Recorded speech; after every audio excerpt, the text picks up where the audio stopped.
आज का वीडियो में मैं आपको दिखाने वाली हूँ माचा, लेकिन इस बार हम स्ट्रॉबेरी जैम का इस्तेमाल करेंगे। पिछली दफ़ा हमने स्मूदी का इस्तेमाल किया था।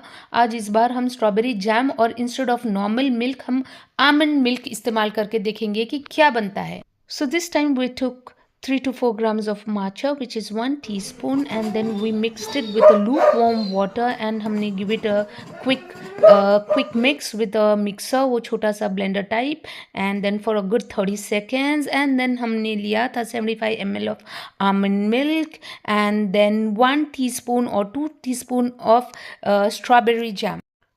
After adding lukewarm water to matcha, don't forget to add 2 teaspoon of honey to it. And then we add at least 1.5 tablespoon of strawberry jam. आप जैसा कि देख रहे हैं, इस बार हम स्ट्रॉबेरी जैम से ट्राई करने वाले हैं अपना माचा।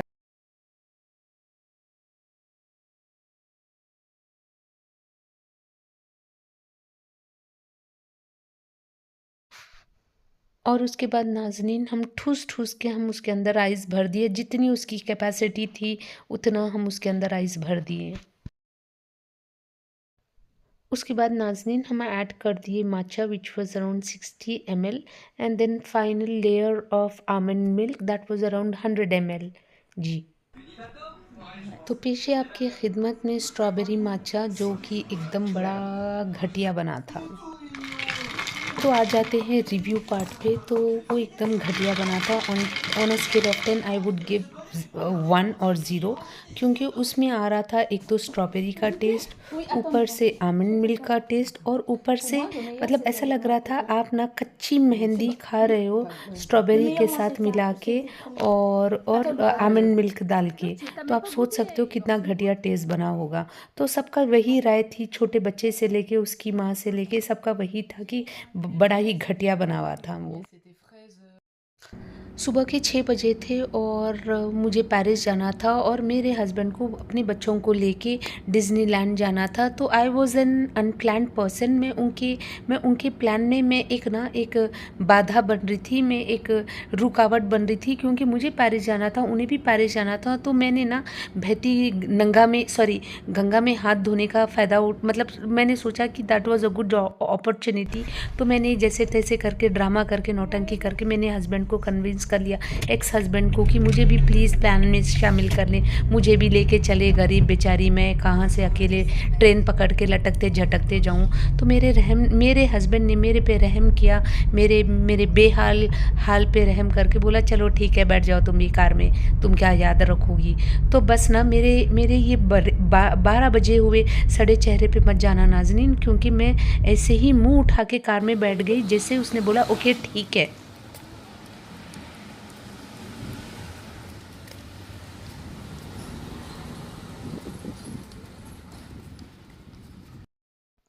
This is the post office जहाँ पे मुझे कुछ रजिस्टर पोस्ट भेजना था।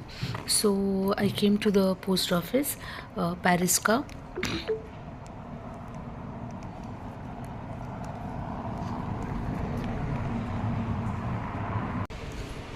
तो ऐसा कुछ नज़र आता है पोस्ट ऑफिस अंदर से। मेरे आधे घंटे का कुछ काम था। मैं यहाँ से काम करके मैं इंडियन एम्बेसी गई और इंडियन एम्बेसी में 1 घंटे का काम था। वो काम कंप्लीट करके मैं रास्ते में कहीं बेकरी में मैंने कुछ सैंडविच ले लिए और मैंने एक सैंडविच खाते खाते मैं वापस ट्रेन पकड़ के, बस पकड़ के, मेट्रो पकड़ के मैं घर वापस आ गई शाम के 5 या 6 बजे खुद अकेले। और एक ऐसा दौर था मेरी ज़िंदगी में जहाँ मुझे कुछ आता जाता नहीं था और मैं पेरिस अकेले, मतलब मैं सोच भी नहीं सकती थी कि मैं पेरिस में अकेले ट्रैवल करूं, क्योंकि पेरिस का मेट्रो इतना ह्यूज है, इतना कॉम्प्लिकेटेड है, कोई भी इंसान आराम से गुम हो सकता है। लेकिन अल्हम्दुलिल्लाह आज मैं इतनी कैपेबल हूँ कि मैं मेट्रोस, ट्रेन, ट्राम सब कुछ बदलते हुए अपना काम करके मैं वापस से ट्रैवल करके 2 घंटे का ट्रैवल करके अपने घर तक सलामती से पहुंच जाती हूँ।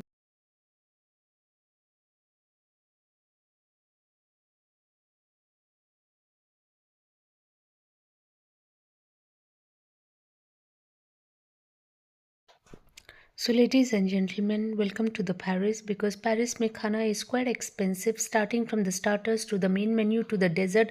एक बंदे का खाना is nothing less than 100 euros, because Paris is something really the creme de la creme, मतलब कि it's for the high people, high society, high end people. और खाना is also quite lavish, तो obviously pricing would be high. मैं यहाँ पे French bakery में हूँ और मैं अपने लिए कुछ सैंडविच खरीद रही हूँ. मेरे पीछे सैंडविचेस हैं and I am going two by one of them. And क्योंकि भूख लग रही, मैं सुबह से कुछ नहीं खाई. जैसे ही मुझे पता चला यहाँ पे हलाल सैंडविचेस मिल रहे हैं, मैं उछल कूद के एक अपने लिए तुरंत एक सैंडविच ऑर्डर कर दी, which was little expensive, plus पानी का bottle and dessert, because French cuisine is incomplete without a dessert. तो ये सब कुछ लेके मैं मेट्रो लेके बस चेंज करके मैं एक स्टॉप पे पहुँच गई, जहाँ से शेयरिंग कार लेके मुझे मेरे सिटी को वापस जाना था, विच वॉज 200 किलोमीटर्स अवे. यहाँ पे मैंने नोटिस किया है, यहाँ पे लोग they keep walking and then they keep eating on the same time, which was weird for me when I saw it for the first time. तो अब मैं भी सेम करती हूँ. आप मुझे बताइए कि आपके भी कंट्रीज़ में ऐसा होता है जहाँ लोग खाते रहते हैं on same time they keep walking. तो मैं अपना सैंडविच खाते खाते मेट्रो स्टेशन पे पहुंच गई. मैंने टिकट ले लिया और यहाँ से मैं मेट्रो लेके, मुझे 2 मेट्रोस चेंज करना है, एक ट्रेन चेंज करके मुझे वो जगह पे जाना है जहाँ से मैं शेयरिंग कार लेने वाली थी.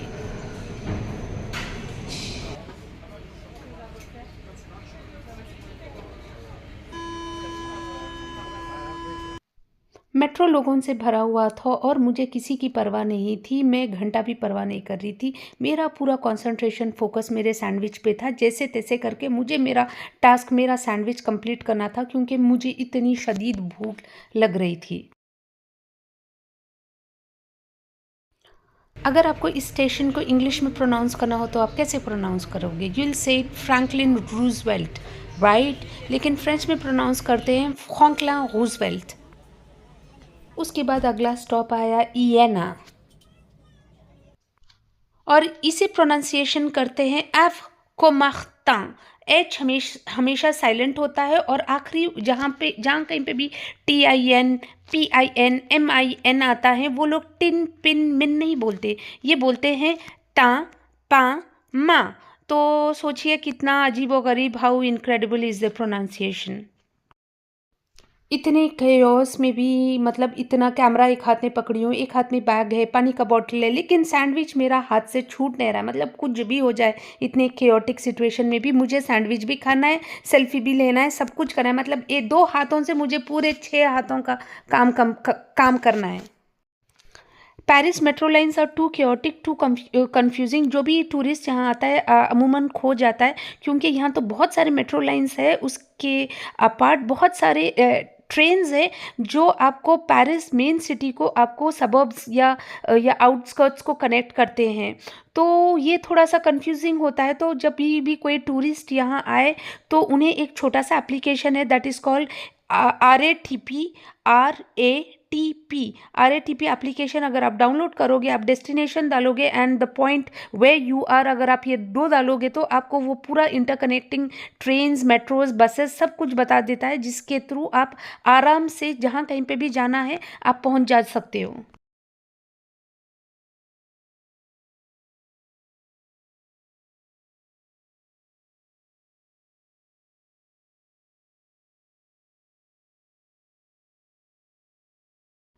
मैं भी अल्लाह की क्या बनाई हुई नायाब बंदी हूँ, क्योंकि मेरा पूरा सफ़र, मैंने मेट्रो चेंज कर दिया, मैंने ट्रेन चेंज कर दिए, मैंने आधा रास्ता पैदल चल लिया, लेकिन मेरे हाथ से वो सैंडविच ख़त्म नहीं हो रहा है, ना मैं उसे फेंकना चाह रही हूँ. कभी कभी पेरिस में मेट्रो स्टेशंस इतने काम एंड क्वाइट होते हैं नाज़रीन, कभी कभी ना इंसान डर भी जाता है अकेले इतना अंदर चलने के लिए, बिकॉज़ वो बहुत अंडरग्राउंड होते हैं. कभी कभी -1 -2 -3 भी होता है. मतलब आप कभी कभी चलते रहते हो और आपको एक भी आदमी कहीं कहीं तक दूर दूर तक नज़र नहीं आता है. So sometimes it gets scary.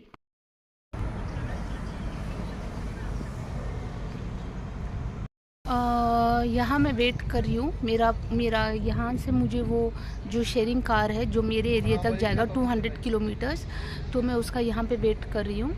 तो वो यहाँ से आके मुझे पिक करेगा और डेढ़ डेढ़ ढाई पौने पौने 2 घंटे का रास्ता है यहाँ से। तो वो मेरे साथ बहुत सारे लोगों को भी पिक करेगा एंड मुझे that will cost me around 8 euros. अगर मान लो मैं अगर ट्रेन लेके गई तो that train would cost me around 25 euros. तो सोचिए वेर 8 यूरोज़ कहाँ है और 25 यूरोज़ कहाँ है। So this comes, I mean this is really not expensive, so people generally prefer this. So जो शेयरिंग कार में जा रही थी वो बंदा आ गया था, he was very much on time. उसने मुझे पिक कर लिया एंड देन उसके बाद मुझे पिक करने के बाद और भी 2 लोग थे, वो उन्हें पिक करते हुए हम तीनों को रास्ते में हर किसी को अपने अपने मंजिल पे ड्रॉप करते हुए वो आगे बढ़ गया। And then we have got another one person behind and there's another one person. We are gonna pick him and then we'll hit the road. So this is generally a way to save money, way for more, or what do you call that, eco-friendly, to save the planet. जैसा कि मैंने बताया, ये application का नाम ब्ला car है। तो आपको बात करते हुए जाना है, आप चुप नहीं बैठ सकते, मतलब आप बैठ भी सकते हो, ऐसा नहीं है, लेकिन जब आप फाइनली जब आपके डेस्टिनेशन पे पहुंच जाते हो तो वो बंदा लिखता है कि वो लड़की चुप बैठी थी, वो बात नहीं कर रही थी, वो एकदम ऐसी थी। मतलब आपको कमेंट्स देने पड़ते हैं कि कैसा था बंदा, अच्छा था, बुरा था, टाइम पे पहुंचा था या नहीं पहुंचा था, and based upon that ratings होते हैं। और जब आप नेक्स्ट टाइम कार लेने की, ऐसा शेयरिंग कार लेने की कोशिश करते हो, अगर आपके पास अच्छे रेटिंग्स नहीं, आपके पास अच्छे कमेंट्स नहीं है, तो लोग हेजिटेट करते हैं आपको नेक्स्ट टाइम पिक करने के लिए। तो जनरली आपको सॉफ्ट होना पड़ता है, बात करना पड़ता है, मतलब भले आपको नींद भी आए तो भी आप कोशिश ये करना चाहिए कि आप सोए नहीं, आप इंटरेक्ट करें आपस में। तो इट्स अ पॉइंट वेयर बहुत सारे लोगों में दोस्ती हो जाती है। शायद किसी को एक आदमी मिल जाए, एक लवर मिल जाए, और औरत को मर्द मिल जाए, मर्द को औरत मिल जाए, एंड वहाँ से उनके अफसाने, उनके कहानियाँ शुरू हो जाते हैं। So basically that's an idea, and वहीं से नाम आया है ब्ला कार। घर पहुंच जाने के बाद मैं छोटा सा एक नैप लेके उठकर मैं थोड़ा सा कुछ खा ली जो भी फ्रिज में था। और मेरे बच्चे इस हफ्ते मेरे पास नहीं है, वो अपने पापा के घर जाके हैं। मेरे बच्चे जब कभी भी मौका मिलता है छुट्टी का इंतज़ार करते हैं कि कब जाएं हम हमारे पापा के पास, कब जाके वहाँ पे खेले कूदे। और उनके पापा भी उनका बहुत सारा ध्यान रखते हैं, मतलब बहुत सारे ख़रीदते हैं चीज़ें, हर बार बहुत सारे गिफ्ट्स लेके रखते हैं। और मेरे बच्चे अभी अच्छे से समझ गए हैं कि एक वक्त में एक ही का प्यार मिल सकता है, या तो माँ का या तो बाप का, दोनों का मिल नहीं सकता। तो लिहाजा मेरे बच्चे अब ये सिचुएशन को समझ के कोप अप कर रहे हैं और समझ गए हैं। लेकिन मेरे बच्चे को ये समझने के लिए काफ़ी टाइम लग रहा है। मेरा बच्चा जब इनके पापा छोड़ के गए थे तो मेरा बच्चा 8.5-9 साल का था लगभग, और मेरी बच्ची काफ़ी छोटी थी, 5 साल की थी। तो मेरी बच्ची इतनी मेंटली अफेक्ट नहीं हुई जितना मेरा बच्चा मेंटली अफेक्ट हो गया है, जितना कि ट्रॉमेटाइज्ड हो गया है। आई कैन लिटरली सी मेरा बच्चा इस अंदर से एल हो रहा है, सफ़र कर रहा है। एंड स्कूल से आए दिन कुछ ना कुछ कंप्लेंट्स आते रहते हैं मेरे बच्चे के। मुझे समझ नहीं आ रहा मैं बच्चे को मेरे कैसे हैंडल करूं। और मेरा बच्चा हमारे सेपरेशन को ले नहीं सक रहा है, हमारे माँ बाप अलग होने का दर्द झेल नहीं सक रहा है, और मुझे वो क्लियरली नज़र आ रहा है। लिहाजा मैं ये कोशिश करती हूँ कि जितना हो सके बच्चे मेरे बाप के पास टाइम स्पेंड करे, बाप के पास रहे, जितना हो सके खुशियाँ बटोरे, खुश रहे बाप के पास। और यही मेरी दुआ है। और मेरे बच्चे का मैं ट्रीटमेंट वगैरह शुरू कर दी हूँ ताकि वो मेंटली स्ट्रॉन्ग फील करे।